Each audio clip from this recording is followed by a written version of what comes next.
আমরা একটা ডিসকভারের ট্যাঙ্কি ওয়াশ করতেছি। ট্যাঙ্কির মধ্যে মাঝে মাঝে পানি জমে, যার কারণে ট্যাঙ্কিগুলো আমরা ওয়াশ করে দেবো। দেখেন ট্যাঙ্কির মধ্যে জারি ধরে গেছে, যার কারণে ট্যাঙ্কিটার সমস্যা। ঢালো তেল ঢালো, চাবি দিয়ে ঢালো। আমরা এখন ট্যাঙ্কিটা ওয়াশ করবো। এই দেখেন কতগুলো ময়লা বাড়াচ্ছে। এই যে এগুলো সব পানি, এই যে পানি জমে আছে, আপনাদের ক্লিয়ারভাবে দেখাবো। তেলটা আলাদা করে নিয়ে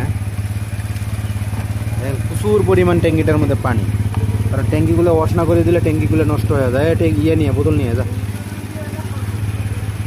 এই দেখেন ট্যাঙ্কিটার মধ্যে থেকে কতগুলো পানি বেড়াইলো, এগুলো সব পানি ট্যাঙ্কিটার মধ্যে ছিল।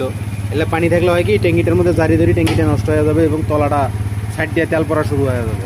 যারা গাড়িওয়ালারা ভাইরা আছেন, মাঝে মাঝে ট্যাঙ্কিগুলো আপনারা ক্লিয়ার করে নেবেন। গাড়ির ট্যাঙ্কিগুলো ক্লিয়ার করে নিলে গাড়িটা আপনাদের ভালো থাকবে এবং ওই মাঝে মাঝে যদি ওভারফ্লো করে কার্বোরেটর থেকে তেল পরে, ওটাও আপনাদের বন্ধ হয়ে যাবে।